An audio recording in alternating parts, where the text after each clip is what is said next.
রাতে উপস্থিত হয়েছি। আল্লাহ, আমরা আল্লাহর কাছে একটা দোয়াই করি যে আল্লাহ যেন আমাদের ভাগ্যে সবে নজর রাখেন এবং এই দুনিয়ার এই ক্ষণস্থায়ী যে জীবন, এই জীবনে আমাদের কত আশা, কত প্রত্যাশা, কত স্বপ্ন।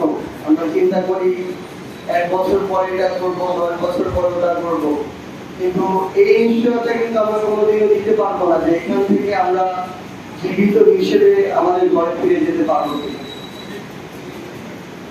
তারপরও এই ক্ষণস্থায়ী দুনিয়ায় অনেক আশা প্রত্যাশার মাঝে আমাদের অনেক সীমাবদ্ধতা আছে, আমাদের ভিতরে আন্তরিকতা আছে এই বঙ্গের এই অঞ্চলের মানুষের ভিতরে, কিন্তু আবার মান অভিমান বিভাজন অনেক বেশি।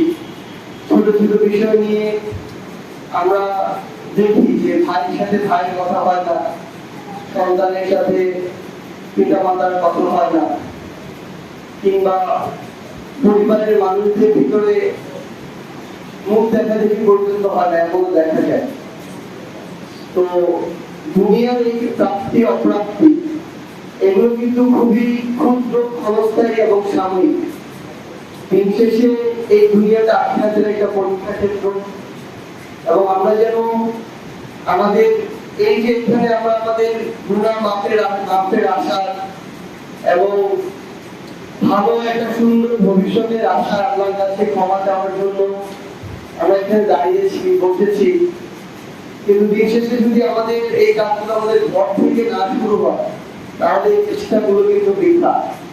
এই ঘর মানে শুধু যে ঘরে ঢোকা এটা নয়, বরং আমাদের এই সমাজ যেখানে আমরা বসবাস করি, এই সমাজে এখনো সুদ আছে, এই সমাজে এখনো ঘুষ আছে, এই সমাজে নিজে একটু ভালো সুবিধা পাওয়ার জন্য আমরা লক্ষ লক্ষ টাকা দিতে প্রস্তুত, এতে আরেকজনের যতই অসুবিধা হোক না কেন। এই সমাজে আমরা এখনো নিজে ভালো কিছু পাওয়ার জন্য যা কিছু করা দরকার করতে পারছি, কিন্তু আরেকজনের যতই ক্ষতি হোক না কেন। তো আমরা যদি এটা চিন্তা করি যে এই ক্ষণস্থায়ী জীবনে আমি যে কোনো সময় মারা যেতে পারি এবং মৃত্যুর সময় ওই সাদা কাপড় ছাড়া আমার সাথে কিছুই যাবে না, তাহলে অন্তত আমরা এই একজন আরেকজনের পেছনে লাগা বিভাজন এই জায়গাগুলো থেকে বের হয়ে আসতে পারবো। এবং আজকে যেমন আমরা এখানে মসজিদ আমাদের ভরে গিয়েছি, এমনি যেমন 5 ওয়াক্ত নামাজেও এই মসজিদের এই আওয়াজটা হয়। আমরা আমাদের সবার জন্য আমরা দোয়া করব, আল্লাহ যেন আমাদেরকে কবুল করেন, আমাদেরকে মাফ করেন, ইহকাল এবং পরকালকে একসাথে আমাদের জন্য সুপ্রশস্ত করেন। আর সবশেষে একটা কথাই বলবো, আমরা যে মানুষ যারা এখানে রয়েছি আটোয়ারি, আমাদের একটা পরিবার, এই পরিবারের সবাই যেন আমরা একসাথে সাথে এগিয়ে যেতে পারি, যে যার জায়গা থেকে যতটুকু সম্ভব কাজ করবেন, এক একজন এক এক জায়গায় সহযোগিতা করবেন।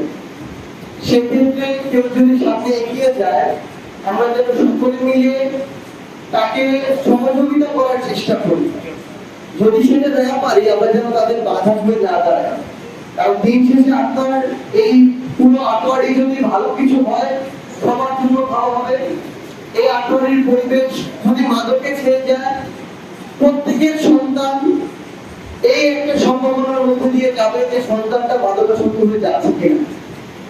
তো আমরা আমাদের জায়গা থেকে যেন আজকে এই মসজিদের এই জায়গা থেকে আল্লাহর কাছে একটুকু প্রার্থনা করি যে আমাদের এই যে মূল এটাকে যেন আমরা সত্যের পথে, ন্যায়ের পথে, ভালোর পথে কাজে লাগাতে পারি।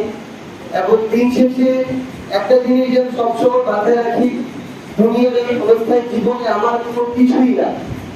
আল্লাহ যদি চান পুরো দুনিয়া আমাকে দিতে পারেন, এতে পুরো পৃথিবীতে আমার বিরুদ্ধে একসাথে কাজ করে তাও আমাকে আটকানো সম্ভব না। আবার আল্লাহ যদি না চান, পুরো পৃথিবী যদি একসাথে চায় যে আমাকে অনেক কিছু দিবে, তাও আমার দ্বারা কোনো কিছু অর্জন করা সম্ভব না। তো বিশ্বাস করবো আমরা রেখে একসাথে আমরা দিনের জন্য একসাথে কাজ করে যাব আমাদের এলাকার জন্য। সবাই আমাদের সবার জন্য দোয়া করবেন। আল্লাহ যেন আমাদেরকে মাফ করেন, কবুল করেন। আসসালামু আলাইকুম।